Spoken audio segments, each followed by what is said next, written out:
Hello YouTube viewers, this is Blake Fannin. During the next hour to 2 hours, I'm going to be recording the news to show you how soon the Lord could come back.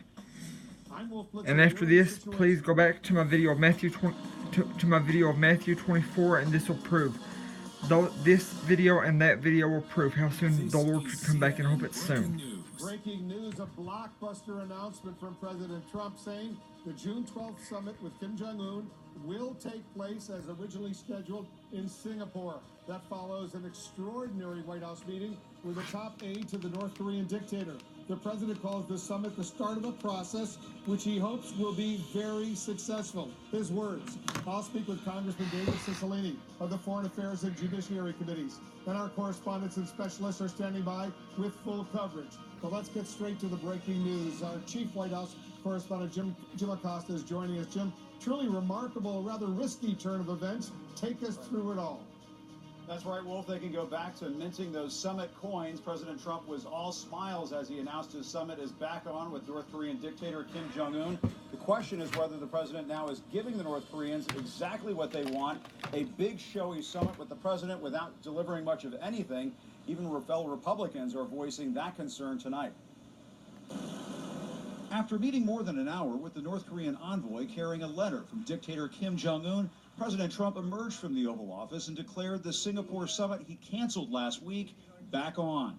I think it's a getting to know you meeting plus. We'll see where it leads, but we're going to be June 12th. We'll be in Singapore. It'll be a beginning. I don't say, and I've never said it happens in one meeting. You're talking about years of hostility. The president is already making it clear he's not expecting to sign on to an agreement in Singapore that will guarantee North Korea gives up its nuclear arsenal. Still, the president signaled he is taking the pressure off the regime. I don't even want to use the term maximum pressure anymore, because I don't want to use that term. Because we're getting along, you see the relationship, we're getting along. So it's not a question of maximum pressure. Why would I do that when we're talking so nicely? There were some conflicting comments from the president, who described the letter from Kim Jong-un as nice and interesting. A letter was given to me by Kim Jong-un, and that letter was a very nice letter. Oh, would you like to see what was in that letter? Would you like? How much? How much? How much? It was a very interesting letter. Then he revealed he hadn't read it. I haven't opened it. I didn't open it in front of the director. I said, would you want me to open it? He said, you can read it later. I may be in for a big surprise, folks. Fellow Republicans like Senate Majority Leader Mitch McConnell are urging caution. If you fall in love with a deal, and it's too important for you to get it, and the details become less significant, you could get snookered. And I think the president's fully aware of that as he goes in, assuming this meeting occurs. Still, the upcoming summit has lowered tensions between the U.S. and North Korea, at least rhetorically. They will be met with fire and fury like the world has never seen. For the moment, the name-calling has stopped. Rocket Man is on a suicide mission for himself and for his regime. But reaching an actual agreement that leads to a breakthrough will take more than talk. Former President Bill Clinton chased a deal with North Korea through the 90s, but it didn't last. This agreement represents the first step on the road to a nuclear-free Korean peninsula. It does not rely on trust. Mr. Trump left for Camp David for the weekend without the First Lady, but with his children, Don Jr., Tiffany, and Ivanka. Before leaving for the weekend, the president offered to continue talking with the leaders of Canada and Mexico after slapping tariffs on steel and aluminum imports coming in from those countries. I love Canada. I love Mexico. I love them. Canada's Prime Minister all but described the tariffs as a betrayal.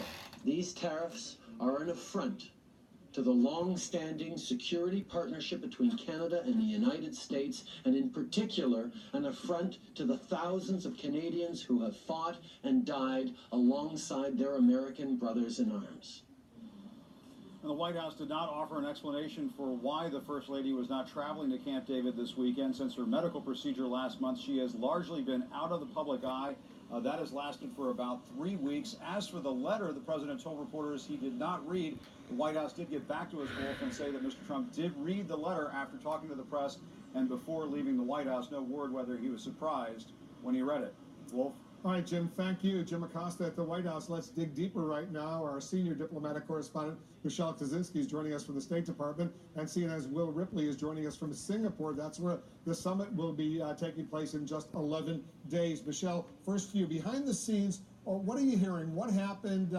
How is this summit now back on track?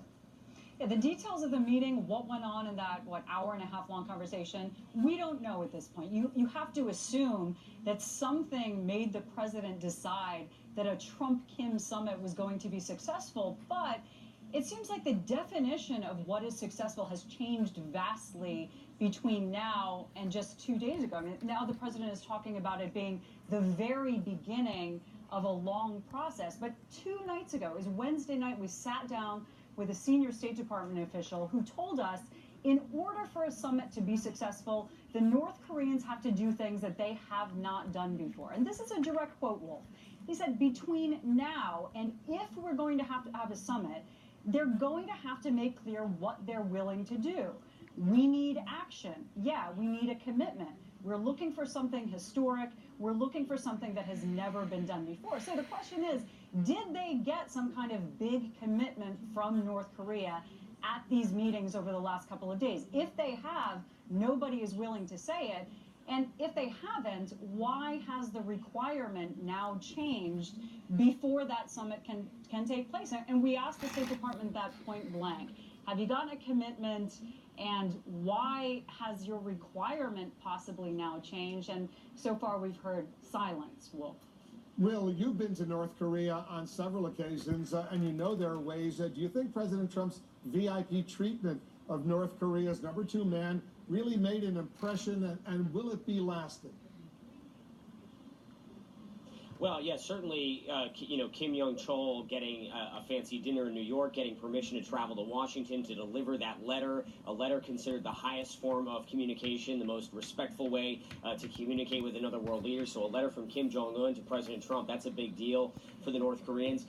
But as far as how this meeting is going to go here in Singapore, it's really an open question, Wolf, about what they're going to be able to achieve, given the fact that the North Korean definition of denuclearization is a much longer, more drawn-out process, similar to what the Chinese have proposed, kind of step-by-step actions taken with the United States and North Korea simultaneously over a period of years, as opposed to this drastic, denuclearization in a period of months, shipping out all of North Korea's nuclear warheads that has been talked about and kind of thrown out there as one possibility. You know, Will, you're there in Singapore right now. There's a lot of work that needs to be done over the next 11 days. They need a venue, they need security. What are you seeing on the ground? So we know that there is a North Korean delegation here, along with an American delegation. They are handling logistics. They're trying to finalize things like where this summit is going to happen. How long is it going to take place? Could it be over one day? Could it go a number of days? Or what are the optics going to be like? And then, of course, they're still having discussions about how exactly the structure is going to be and what is going to be on the agenda. We know from President Trump himself, human rights not going to be on the agenda. They're focusing on denuclearization here in Singapore. And perhaps the hope is amongst administration officials that after they get over, tackling that issue, which of course that's not going to be easy, that then the other concerns that the world has about North Korea could gradually come to light. But it's going to be certainly quite a busy 11 days here on the ground in Singapore. The eyes of the world turning on this very small city-state, which is arguably going to be hosting probably the biggest geopolitical summit of the century in just less than 2 weeks, Wolf. And we're glad you're there for us. So, Will, Michelle, what else are you hearing from your sources over there at the State Department and elsewhere? Well, nobody is hearing much as to what happened inside this meeting, but there are real doubts among our sources that the U.S. and North Korea are anywhere near on the same page as to what denuclearization is. We have seen some bending on the U.S. side as to what they're willing, obviously, to have North Korea present before a summit can take place. Also, the U.S. has offered some security assurance. That's one of what we believe to be North Korea's demands are. They've even said, from President Trump himself, saying maybe it could be a phased-in approach. So there's very little indication of how much of that gap was bridged before the president suddenly says today, okay, we are having this summit. Does he want to have the summit, and to have that be a historic event? Or are they really getting some kind of gesture and commitment that shows that North Korea really is willing to denuclearize? I think that's going to be debated up until the very day of this summit, Wolf. Michelle Kaczynski and Will Ripley, guys, thanks very much. Both of you are going to be very busy over these next several days. Joining us now, Democratic Congressman David Cicilline of Rhode Island. He's a member of the Foreign Affairs and Judiciary Committees. Congressman, thanks so much for joining us. And let me get right to North Korea. Did the president make the right call to not only invite Kim Yong-chol to the White House today, have a lengthy hour-long meeting in the Oval Office, but also make this a very public spectacle in front of all the TV cameras on the lawn for not only people in the United States, but for the whole world to see? Well, I think we don't know the answer to that question until the summit takes place, if it does in fact take place. There's no question this president is a master of the theater, and he's played this like a television show. In fact, the New York Times is describing it as a cliffhanger. Everyone's kind of waiting for the next episode. The only problem is this has deadly serious consequences. The president should be approaching this with a lot of somberness. We know the North Koreans have on 2 prior occasions done exactly the same thing, made promises that they intended to take certain actions. We relieved some of the sanctions, and while we were doing that, they were engaging in a serious advancement of their program. So when I just heard the president say, oh, you know, why should I keep the pressure on? They're being very nice. We should not take the North Koreans at their word, and the president, I'm concerned, wants this summit more than the North Koreans need it. And I think we can't allow that to be the case. It cannot be that the U.S. or the U.S. president wants this for the theater and because he promised to summit and likes the kind of spectacle of it without producing real results that will denuclearize the Korean Peninsula. There's no evidence to conclude that they will. We don't know what happened in that meeting, so we'll have to wait and see. I think all of us hope it's a success, although it's hard to imagine based on the past behavior of the North Koreans and the lack of preparation of this president that it will be, but you know, we'll have to wait and see. You did see, Congressman, those historic images of the 2 men on the south lawn of the White House today. They seem to be having a pretty warm exchange. If that's what it takes to get this summit on track, is that worth the cost of handing the North Koreans a propaganda victory, at least in the short term?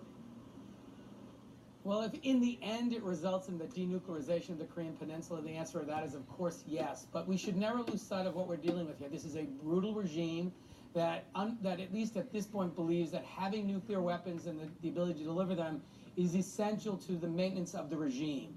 And that hasn't changed. So I think the president cannot expect that because he believes he's developed some kind of warm relationship with this brutal dictator that they're somehow going to make a different calculation about their own security. So, you know, I hope it results in that. But I think we have to know the history of the Korean Peninsula, the behavior of the North Koreans, and understand where the pressure points are with them. That requires lots of preparation, lots of expertise, lots of study. I get nervous because I'm not sure the president has done all of that. The president is scaling back expectations. He emphasized that this summit is likely to be a getting to know you kind of meeting rather than final negotiations on denuclearization of the Korean Peninsula. Is he setting the right expectations now?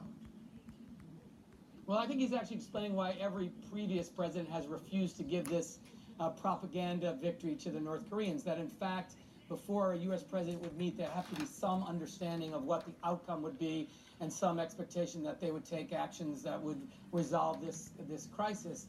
The president's now saying, oh, no, we're just going to get to know each other. So he's already significantly changed the first expectation that there was going to be some kind of resolution.